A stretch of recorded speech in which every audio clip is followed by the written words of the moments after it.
Bonjour à tous, je vous retrouve dans une nouvelle vidéo et je quitte Genève par l'autoroute direction la Suisse pour une petite balade. En attendant le Sprinter sera là normalement au mois d'octobre, donc je ne vais pas rester les fesses posées quelque part, mais je vais continuer à vivre la van life en attendant ce nouveau véhicule. Et vous allez voir que la Suisse réserve de belles surprises, de jolis paysages et aussi des jolis petits villages. Allez, je vous emmène avec moi. Bon, l'autoroute c'est bien, mais j'aime pas trop. Cela dit, pour quitter Genève c'est pratique, mais je préfère prendre les petites routes, du moins les plus petites routes.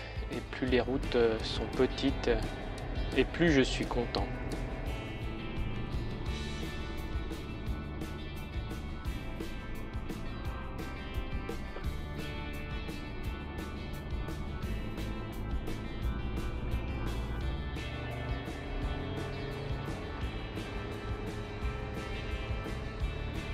À travers des paysages magnifiques, on aperçoit au loin les Alpes. Là, je suis dans le canton de Fribourg. Vous voyez comme c'est joli. J'aime me balader sur ces petites routes de Suisse parce qu'au détour d'un virage, on est là et on dit « Waouh, c'est magnifique !» Pourtant, je suis habitué, hein, mais je ne peux pas m'empêcher d'être là et dire j'ai pas les mots tellement c'est beau, quoi. Tellement ça me repose, ces montagnes et ces paysages. Ça me détend, c'est ma vie. J'ai beaucoup de mal à vivre sans montagne, tellement je trouve ça joli.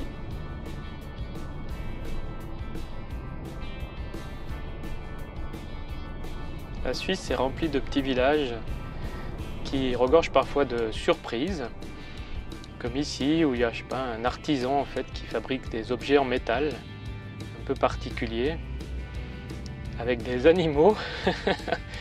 Qui aurait dit qu'en Suisse il y avait un éléphant,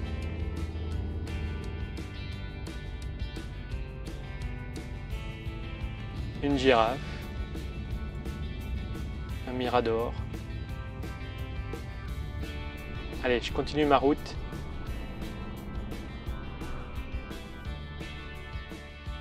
Alors en Suisse aussi, il y a des gens qui jettent les déchets sur le bord de la route. Ce monsieur n'avait pas de sac pour les ramasser, alors je lui ai donné un sac poubelle et puis je lui ai filé un coup de main pour ramasser ses déchets afin que la route reste propre. Des routes de plus en plus petites qui veulent me conduire à ce spot magnifique où j'ai passé la nuit. Un endroit très dégagé, très paisible.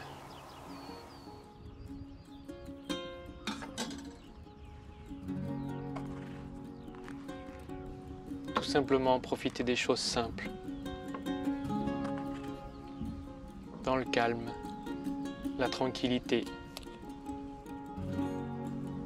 S'émerveiller d'un paysage, mais aussi des personnes qui se baladent avec des chevaux. Tout simplement profiter de l'instant présent.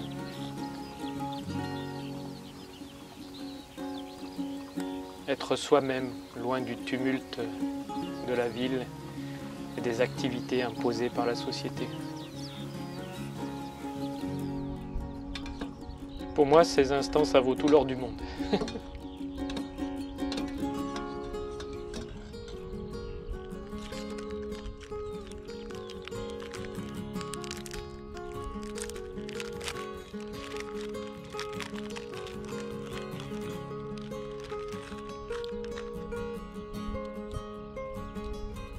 J'ai profité de ce lieu calme et dégagé pour faire des essais du drone que je balade depuis quelque temps dans mon sac, mais que je n'avais pas encore eu l'occasion de sortir. Donc j'ai investi dans un DJI Mini 2, qui est donc un tout petit drone très souple au niveau de la législation. Et donc je profite de ce lieu pour le tester. J'ai jamais utilisé un drone, jamais piloté un avion télécommandé ou quelque chose comme ça. Donc voilà, je vais voir ce que ça donne. décollage. Bon, ça c'est automatique, il y a juste à appuyer sur un bouton. C'est après que les choses se compliquent. Pour monter, descendre, à gauche, à droite, tourner et activer la caméra. Oula. Ah oui, quand même. Là au fond, on voyait le lac de Neuchâtel avec la ville d'Yverdon. Oscar. Ouais, ça fait des belles images quand même. Waouh. Il faut vraiment que j'apprenne à bien maîtriser. Je pense que ça peut faire des choses très sympas. En tout cas, je suis impressionné par la qualité de l'image et la rapidité de l'appareil. Waouh, impressionnant. Regardez ça comme c'est beau.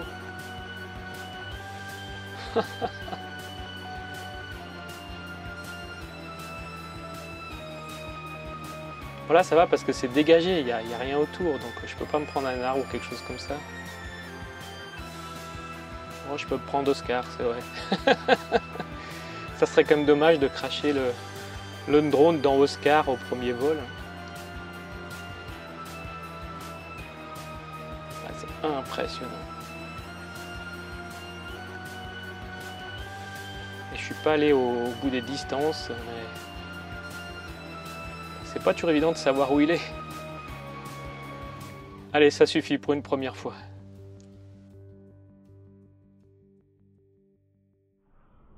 Je reprends la route pour un nouveau spot, direction la forêt.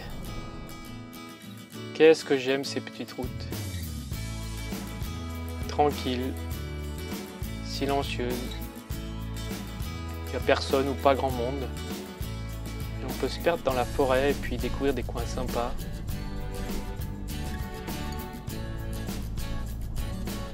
Regardez comme c'est beau. C'est là où je trouve les meilleurs spots en fait, où je peux me retrouver tout seul dans la nature.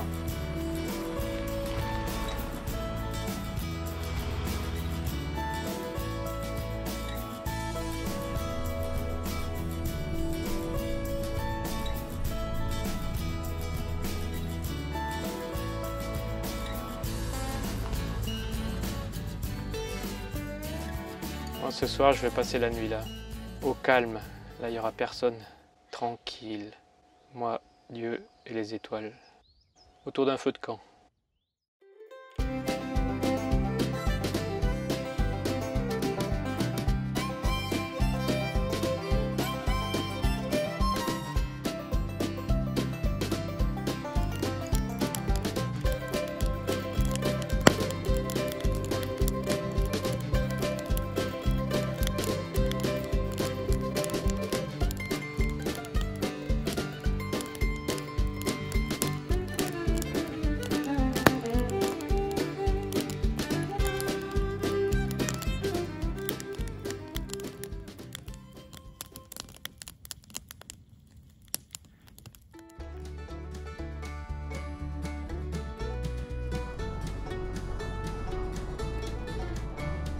Pour le lendemain, je reprends la route direction un des plus beaux villages de Suisse, Gruyère.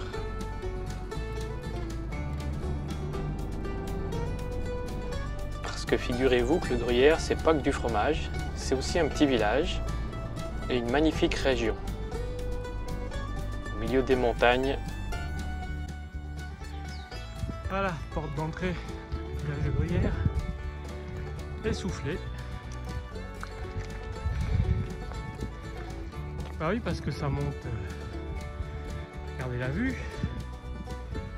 Et regardez où est garé Oscar là-bas, tout au fond.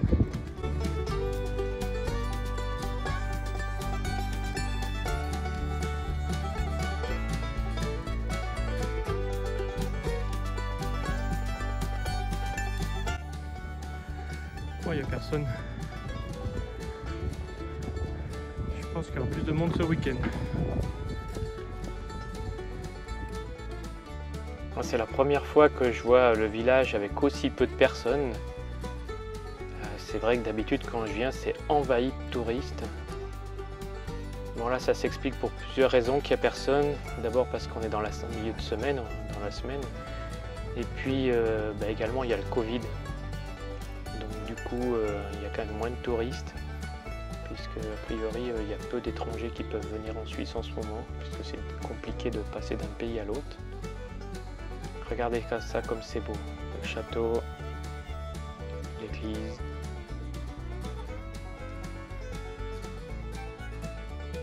Je m'émerveille devant ces fleurs qui poussent au milieu des murs. Waouh! On se demande comment c'est possible.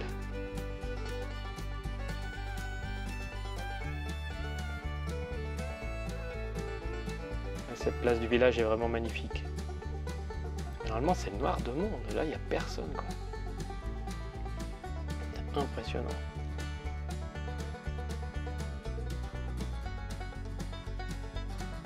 À la vue du château depuis l'église, contrebas. Les remparts. Impressionnant comment ce village a été fortifié sur ce piton rocheux.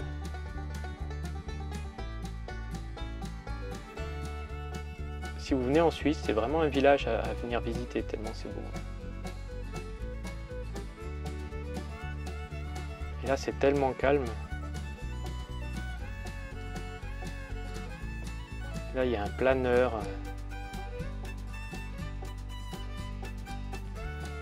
Je suis impressionné par le silence, le calme, la paisibilité de cet instant. Et cet oiseau volant, tout en douceur. Je redescends de l'autre côté du village par un petit chemin pierreux.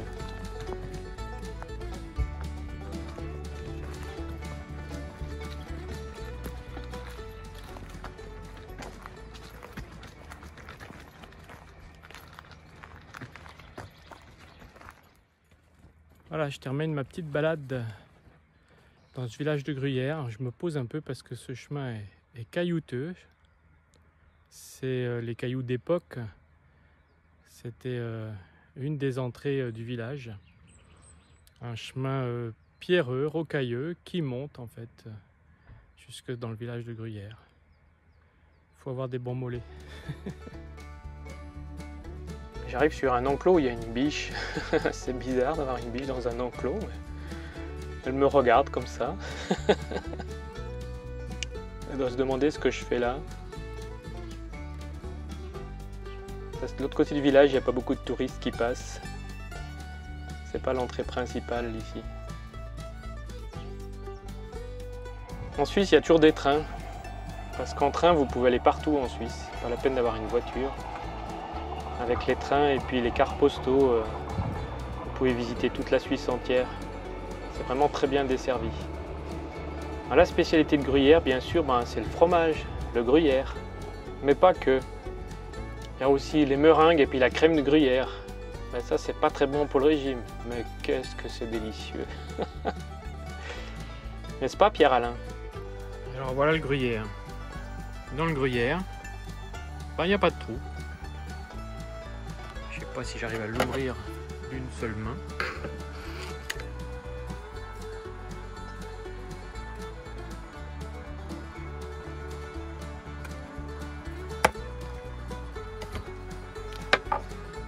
Bon, j'aimerais bien partager cette dégustation avec vous, mais c'est difficile par vidéo. En tout cas, je vous garantis qu'il est vraiment excellent.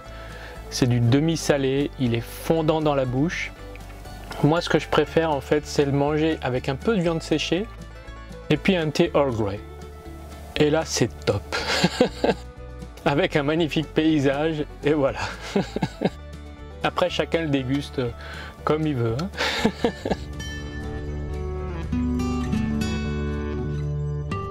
J'ai dormi sur un spot. Et le matin, quand je me réveille, qu'est-ce que je vois en face de moi? Un CS Rise Mobile indépendant qui vient me narguer là, sous mon nez, me faire envie alors que j'attends déjà depuis si longtemps et qu'il me reste encore 6 mois à attendre. Bon, c'était une bonne blague, un beau clin d'œil. C'est quand même un beau véhicule. J'ai vu que la plaque était Baloise Campagne. Mais j'ai pas pu discuter avec les gens, ils sont partis un peu trop rapidement. Suite à la précédente vidéo sur le Sprinter, Plusieurs m'ont demandé des précisions, plus d'informations. Je vais essayer de vous partager en fait au fur et à mesure des vidéos l'avancée du projet qui est déjà qui a pas mal progressé depuis le début, mais vous donner un maximum d'informations techniques, des données plus précises sur pourquoi j'ai choisi ça, puis développer un peu ça. Donc peut-être que j'en parlerai pas dans toutes les vidéos, mais j'essaierai en tout cas de vous tenir informé pendant les 6 mois qui viennent, et bien jusqu'à l'arrivée de ce nouveau véhicule. N'oubliez pas que vous pouvez toujours me proposer des noms, puisque j'ai pas encore de nom pour ce nouveau véhicule. Donc si vous avez des idées, eh bien je suis preneur. Et puis je verrai le moment venu quel choix je prendrai. Le Sprinter que j'ai choisi est un Sprinter équipé d'un moteur V6 de 3 litres de cylindrée. Pourquoi j'ai pris ce moteur? Parce qu'il est très onctueux, très souple, très moelleux, et j'ai une conduite assez américaine. Vous avez vu dans une précédente vidéo, j'ai eu un V8, un gros V8, et c'est très agréable à conduire. Le V6 a aussi cette onctuosité agréable, c'est ce que j'aime bien. Et il développe quand même 190 chevaux, ce qui est très correct pour ce type de véhicule. Associé à une boîte automatique de 7 rapports, c'est excellent à conduire, quoi. Donc je m'attends vraiment à des bons moments avec ce nouveau véhicule. Quelle couleur j'ai choisi? Alors la couleur, j'ai pris forcément une couleur foncée. Donc le terme officiel c'est gris ardoise. C'est un gris anthracite foncé. Pourquoi je prends des véhicules foncés? Parce que la majorité du temps, en fait, je suis dans les forêts européennes et que je veux être discret, pas forcément qu'on me repère facilement. J'aime bien être tranquille, avoir de la tranquillité. C'est aussi pour cette raison que j'ai choisi en fait la porte latérale avec fermeture électronique. C'est pas une porte qui se ferme toute seule, hein, elle existe en option celle-là, mais c'est une porte en fait qu'on pousse et la fermeture en fait, le blocage de la porte se fait tout en douceur, ce qui permet de fermer la porte en silence. Parce que je suis quand même assez impressionné, du moins sur Oscar, le bruit de la porte latérale lorsque je ferme c'est assez impressionnant. Le soir dans la forêt on a l'impression qu'on va déranger tous les animaux. C'est vraiment pas top. Donc là j'ai pris en fait en option cette porte latérale électrique pour être le plus discret possible.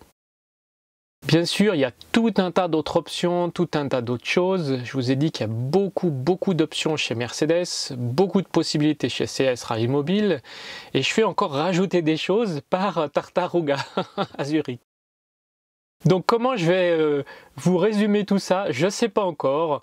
En tout cas, je réfléchis, trouver une solution pour vous expliquer plus en détail les données techniques et pourquoi j'ai choisi ce véhicule, pourquoi je l'équipe de telle et telle manière, parce que vous verrez que ce n'est pas un simple Mercedes Sprinter 4 roues motrices, c'est vraiment un véhicule abouti pour partir en expédition dans toute l'Europe et peut-être même plus loin. Voilà, on arrive au terme de cette vidéo, j'espère qu'elle vous a plu. N'hésitez pas à mettre un pouce bleu, à vous abonner à la chaîne si ce n'est pas déjà fait. Vous pouvez aussi activer la petite cloche, comme ça vous êtes informé de la prochaine vidéo qui paraît en général le vendredi en fin d'après-midi. Et puis vous pouvez également prendre contact avec moi, soit par mail, soit par Instagram. Et si vous me suivez sur Instagram, eh bien c'est plus précis au niveau timing, vous êtes un peu plus informé de ce que je fais en temps réel. Voilà, je vous dis à tout bientôt. Ciao, ciao.